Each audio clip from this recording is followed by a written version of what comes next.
see what I see?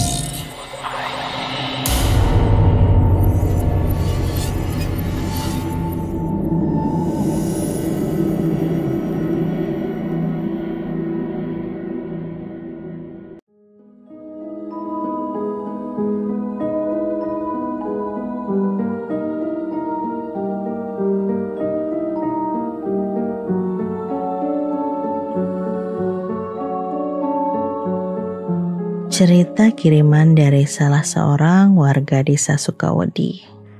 Beberapa tahun lalu saya pernah mondok sebentar, mungkin sekitar beberapa bulan saja. Ada beberapa hal yang bikin saya tidak tahan. Saya tidak akan menyebutkan nama atau di pulau mana pondok ini berada, tapi saya berharap dengan cerita saya ini, baik diri saya sendiri secara pribadi atau orang-orang yang mendengarkan cerita ini bisa sedikit berbenah. Semoga berkenan dan selamat mendengarkan. Waktu SMP saya tak berminat untuk masuk ke SMP negeri. Waktu SD pun sebenarnya saya lebih memilih untuk sekolah madrasah. Saya sendiri tidak mengerti alasannya apa. Tapi salah satu di antaranya, saya tidak suka sekolahan yang terlalu banyak muridnya. Akhirnya saya setuju ketika ayah mencoba untuk memasukkan saya ke salah satu pondok pesantren. Sebelum benar-benar masuk dan mendaftar, rasanya 3-5 kali ayah saya mengajak saya berkeliling, melihat berbagai macam sudut-sudut agar saya merasa puas dan lega dan tidak menyesal ketika sudah masuk ke dalam sana. Tapi mungkin segala sesuatu yang terlihat dari luar memang tampak baik-baik saja. Setelah melakukan pembayaran penuh, pendaftaran dan segala sesuatunya, singkat cerita akhirnya saya bersekolah di sana. Pada bulan-bulan pertama kami tak diizinkan pulang. Konon katanya murid-murid yang sering pulang mentalnya akan kembali lemah dan niatannya untuk sekolah di pesantren menjadi terpecah.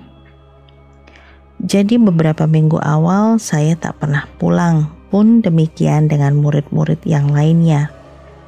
Waktu datang, jujur kami sama ayah tidak memeriksa kamar mandi, hanya memeriksa kamar tidur saja yang tidak begitu besar.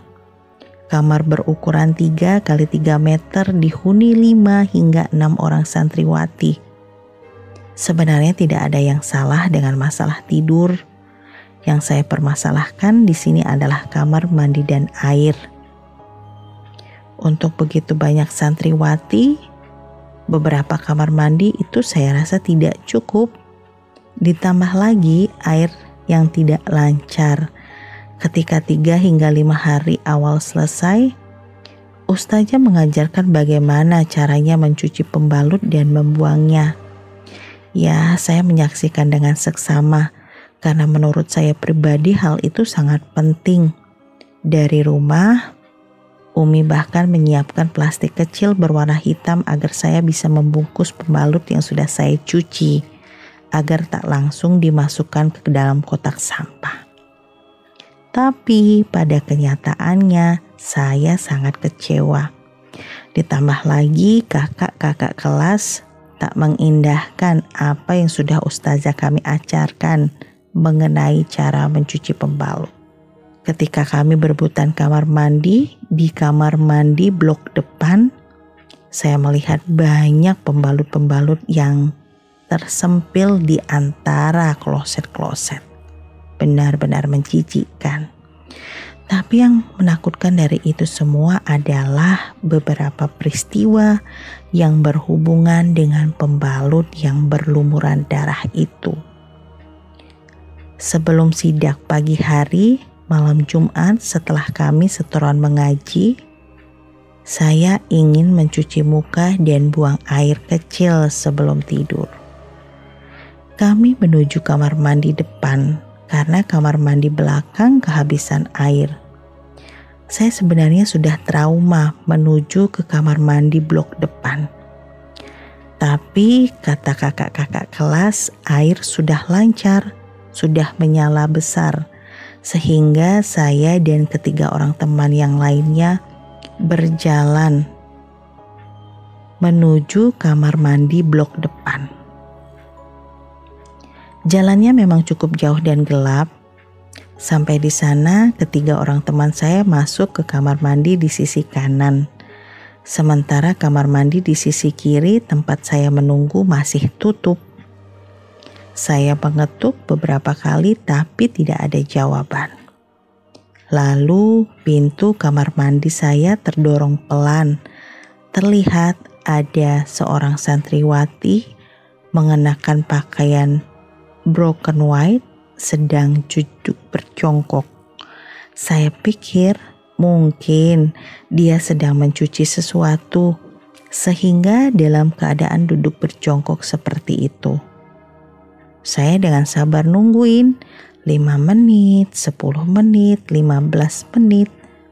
Sampai beberapa orang teman saya yang sudah masuk ke kamar mandi sebelah kanan sudah keluar.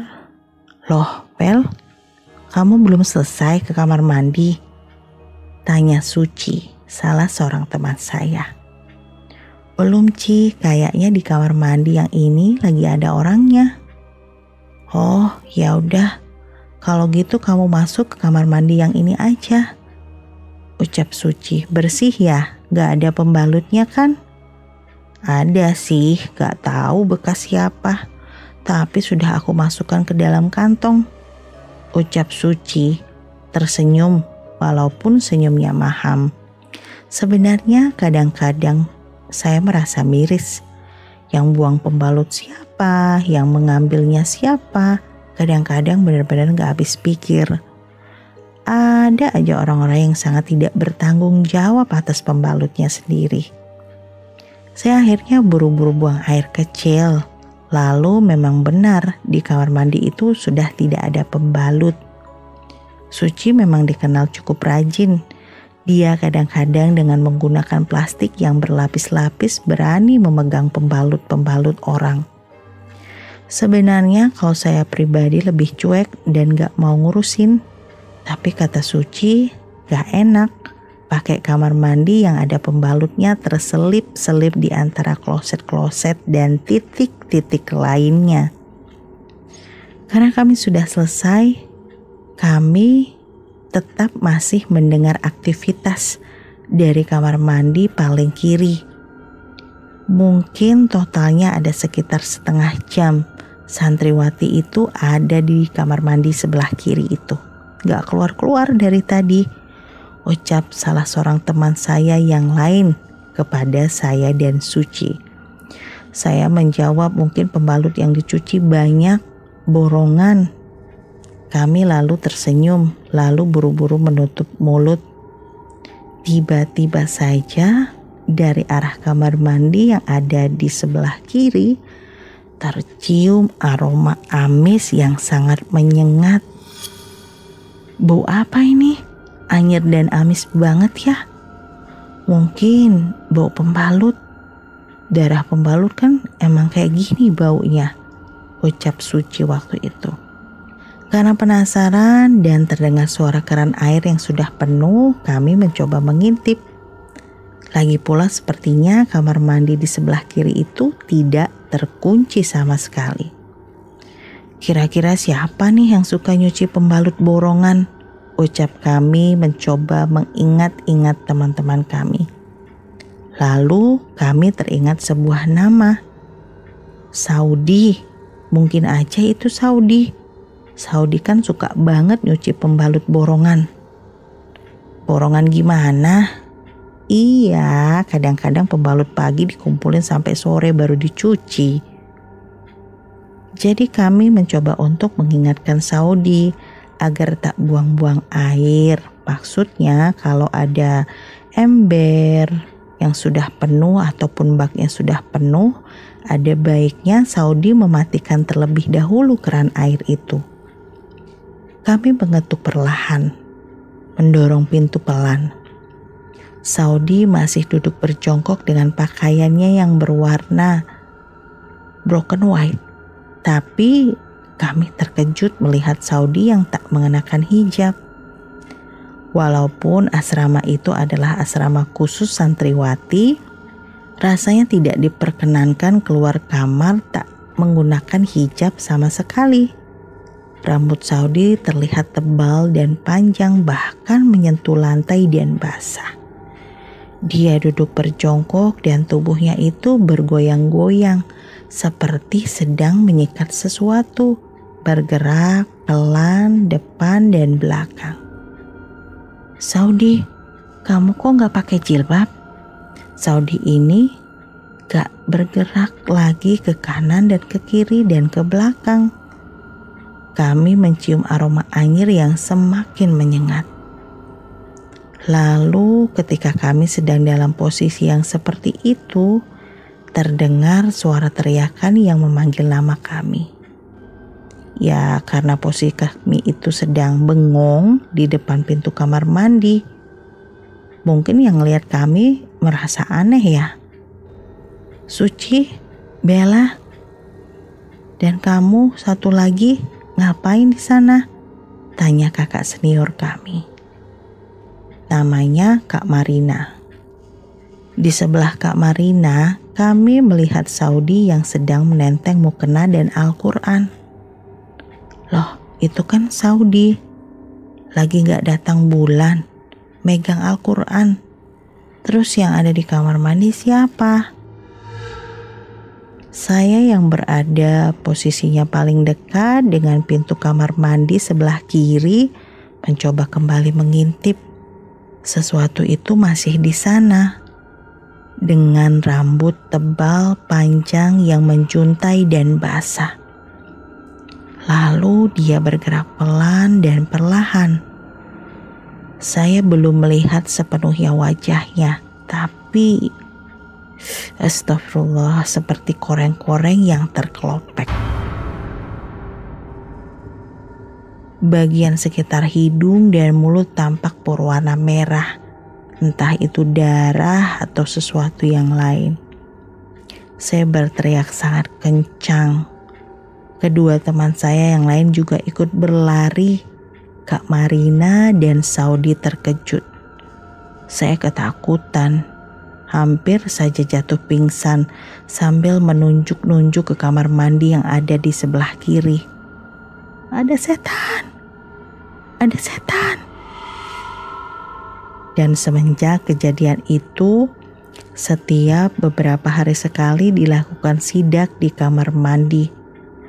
Tapi selalu saja terulang, ada pembalut-pembalut yang selalu terselip di antara kloset-kloset atau titik-titik lain. Itulah yang membuat saya benar-benar kecewa.